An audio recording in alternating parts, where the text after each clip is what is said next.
A graça e a paz, seja bem-vindo aí ao curso preparatório para o concurso de capelão, seja bem-vindo aqui à minha humilde residência, né? Você talvez vá escutar um pouco aí dos meus vizinhos aqui, mas nosso foco é conhecer essa obra, né?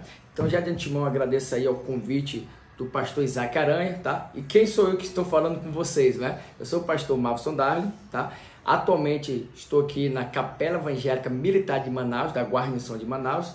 Isso já demonstra que eu sou militar, né? Além disso, eu sou escritor, tenho alguns livros publicados, sou formado em teologia e em direito, com algumas pós-graduações que não vou entrar em detalhes aqui. Por quê? Porque o objetivo é entrar no detalhe dessa obra, tá? Essa obra aqui, que ela é base, ela é fundamento de todos os estudos ou de todos os comentários que falam sobre o Novo Testamento, né? A teologia do Novo Testamento de George Eldon Ladd, né? Ela é base de vários estudos e, além disso, todos os anos está caindo, pelo menos, no mínimo, uma questão direta sobre essa obra e algumas questões indiretas. Então, esse é o objetivo aqui, a gente conhecer, tá? Eu tenho esse livro na versão capa dura, mas aí tem várias outras versões. No bate-papo de hoje, a gente vai conhecer um aspecto geral dessa obra e já adianto. Com esses conhecimentos que eu vou passar aqui hoje, a gente consegue resolver a maioria das questões, vocês vão ver isso, tá? Por exemplo, o escritor, ele é um pastor batista.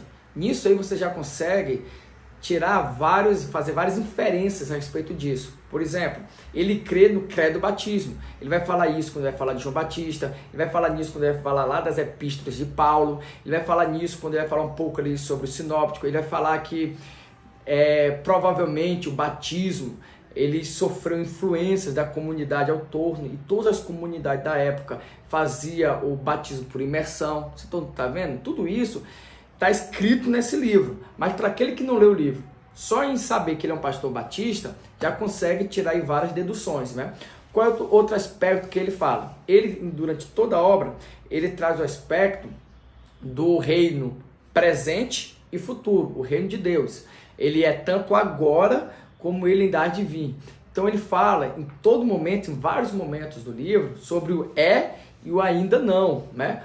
Então essa ideia a gente tem que estar presente, que ele traz a escatologia, como já aconteceu, mas ainda vai acontecer, a salvação, como já aconteceu, como ainda vai acontecer, o reino de Deus já está presente, mas nós estamos buscando, entendeu? E assim todos os outros aspectos. Dentro disso, nós temos que ter a ideia que ele é o que? Ele é pré-milenista histórico. Aí você já consegue tirar várias ideias também, né? Nós estamos batendo esse bate-papo assim, um pouco corrido, porque é só uma ideia preliminar. Mas quando a gente for trabalhar da obra, a gente vai trabalhar isso de maneira mais específica, a gente vai explicar um pouco o que isso quer dizer, tá? Ele é um teórico conservador, então ele vai debater as ideias da teologia liberal, entendeu? Do liberalismo. Então daí você já consegue tirar. Se ele é conservador, então ele crê na inerrância das escrituras, ele crê no Jesus, na divindade de Cristo, ele crê na união hipostática de Cristo, ele crê na trindade. Estão entendendo? Ó? E junto com o pré-milenismo, então também já consegue tirar várias características desse ator. Outra observação muito importante, que ele vai percorrer isso durante toda a obra, inclusive quando ele vai falar do cânon, como é que é formado o cânon do Novo Testamento, ele defende a ideia da história da salvação. Principalmente aquela palavrinha alemã, que eu não vou aqui me aventurar em falar, vai que alguém é habilitado em alemão, né? Mas nós temos que ter essa ideia da história da salvação, tá? Que ele diz que os livros que não são canônicos, os livros apócrifos, ele não tem a ciência, ele não tem a consciência da história da salvação. Eu vou até ler um trechinho aqui só para vocês verem que ele traz essa ideia da história da salvação durante toda a sua obra, né? Ele vai falar aqui, olha aqui como é que ele fala. Os livros, os escritos canônicos têm essa consciência de que participa da história da salvação, da história redentora. Ao passo que os escritos não canônicos, falta este senso de participar da história da salvação. Então, ele vai trabalhar isso em torno de tudo, de tudo. Ele vai trazer no enredo da salvação, vai falar do primeiro Adão e assim por diante, tá? Ele defende também a hipótese do documento Q, Ou seja, ele fala que Marcos bebeu um pouco da fonte do documento Q, que Mateus bebeu um pouco mais dessa fonte do documento Q, que Lucas foi lá e bebeu mais ainda, entendeu? Que João foi lá. Então ele crê que existe essa fonte Q, da qual os evangelistas se beberam um pouco dessa fonte, e essa fonte Q foi perdida, né? Então ele defende essa ideia. E ele inicia sua obra de uma maneira única, porque ele inicia sua obra falando de João Batista. Então, quem já estudou aí teologia sistemática ou qualquer comentário do Novo Testamento, você vê que muitas vezes se fala da cristologia, se fala do nascimento de Cristo, se fala um pouco do Antigo Testamento, mas não se inicia normalmente ele com a história de João Batista, e ele inicia com a história de João Batista, né? Mas deixando um pouco de lado esse conhecimento da obra, vamos falar um pouco de como será nosso encontro. Lembrando que isso que eu falei até agora é fundamental para vocês resolverem muitas questões e entender a natureza do livro, né? Mas, por exemplo, nós teremos 8 encontros, certo? Baseado como será esses encontros? Baseado em como ele divide o livro. Ele divide o livro em 7 encontros. Aí talvez você esteja se perguntando na matemática básica. Mas, pastor, se ele divide o livro em 7 partes, como é que nós teremos 8 encontros? Bem, o 8º e último encontro nosso será resolução de questões. Eu vou colocar um simulado com questões inéditas e outras questões de concursos anteriores, e aí depois a gente vai fazer um bate-papo ali resolvendo a questão. Como é que ele divide o livro? O escritor, aqui no sumário, aqui na primeira parte, ele coloca o seguinte, ó, que a primeira parte é introdução. A gente vai fazer ali no nosso próximo encontro ali uma introdução, que ele trabalha ali tudo que vem antes ali, né?